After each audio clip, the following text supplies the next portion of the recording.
Bismillahirrahmanirrahim. Assalamualaikum warahmatullahi wabarakatuh.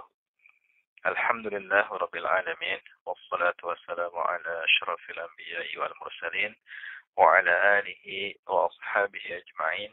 Amma ba'du. Ikhwani wa akhwati fillah. Rahimani wa rahimakumullah. InsyaAllah kita akan lanjutkan kembali mempelajari kitab berkenalan dengan bahasa Arab.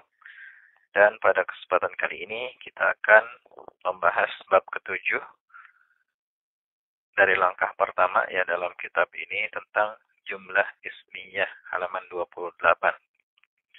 Sebelumnya kita sudah membahas jumlah fi'liyah, yaitu kalimat yang diawali oleh fi'il dan tersusun minimal dari fi'il dan fa'il. Sekarang kita akan membahas jumlah ismiyah.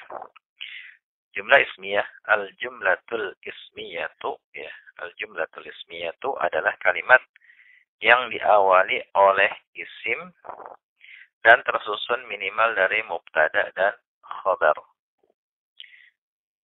Sekarang kita bahas apa itu mubtada dan apa itu khabar ya. Mungkin ini istilah baru ya. Kalau sebelumnya kan fi'il, fa'il itu pelaku ya. Dalam bahasa Indonesia bisa kita bayangkan ya, ada padanannya dalam bahasa Indonesia ya, fa'il itu pelaku, fi'il kata kerja. Adapun untuk mubtada dan khabar ya, mungkin ini istilah baru jadi harus kita pahami. Al-mubtada'u, mubtada adalah isim ma'rifat yang terletak di awal kalimat ya. Atau ingat kembali ya, apa itu isim ma'rifat. Kemudian khabar, al-khabaru adalah isim nakirah yang memberitakan mubtada. Jadi cara membentuk jumlah ismiyah sangat mudah. Yang pertama kita bawakan isim ma'rifat. Ya, bawakan isim ma'rifat misalnya ya nama orang ya atau isim yang berawalan alif lam. Kemudian kita berikan isim nakirah di depannya. Ya biasanya ya khabar itu biasanya kata sifat. Ya misalnya di sini ada contoh Muhammadun shalihun. Muhammad adalah orang yang saleh. Muhammad di sini mubtada, shalihun khabar. Dan antum perhatikan Muhammadun kan isim ma'rifat ya, nama orang. Kemudian shalihun isim nakirah karena dia tidak termasuk ma'rifat. Contoh lain lagi, Aisyatu shalihatun. Aisyah adalah seorang yang salihah. Ar-rajulu jamilun. Laki-laki itu ganteng. Al-mar'atu jamilatun.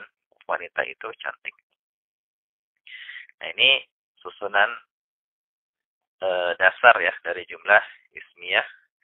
Nanti di tingkat selanjutnya atau di bab selanjutnya bisa kita kasih informasi tambahan ya. Misalnya bisa kita kasih kata sifat, kata sambung dan lain sebagainya. Berikut ini ada catatan tambahan. Yang pertama, mubtada dan khabar berharokat akhir dhammah. Ya, untuk tingkat pemula cukup antum hafalkan dan pahami bahwasannya mubtada dan khabar itu berharokat akhir dhammah. Sama juga dengan fa'il. Ya, fa'il juga berharokat akhir dhammah. Kemudian yang kedua, mubtada dan khabar harus sama jenisnya, ya muzakkar atau muannas. Muannas ya kita bisa lihat pada contoh yang telah diberikan ya. Muhammadun shalihun ini sama-sama muzakkar. Aisyatu shalihatun ini sama-sama muannas. Jadi mubtada dan khabar harus sama jenisnya. Yang ketiga, mubtada asalnya adalah isim ma'rifat. Ya, jadi sebagaimana sudah dijelaskan di atas ya, definisi mubtada adalah isim ma'rifat yang terletak di awal kalimat. Ini pada asalnya. Ya, namun terkadang mubtada bisa juga berupa isim nakirah. Penjelasan rinci beserta alasan-alasannya akan diberikan di tingkat lanjutan. Ya, nanti di tingkat lanjutan kita akan diberikan penjelasan tambahan terkait mubtada yang berupa isim nakirah. Ya. Tapi untuk pemula cukup dipahami bahwasannya mubtada adalah isim ma'rifat ya, secara umum.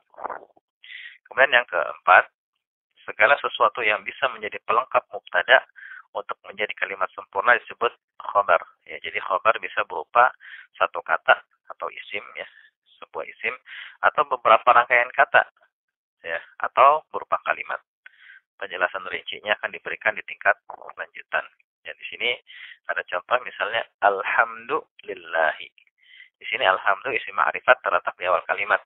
Ya, dia berkedudukan sebagai mubtada. Khabarnya mana? Khabarnya susunan dari li ya, huruf jar, dan Allahi ya. Lillahi itu khabarnya.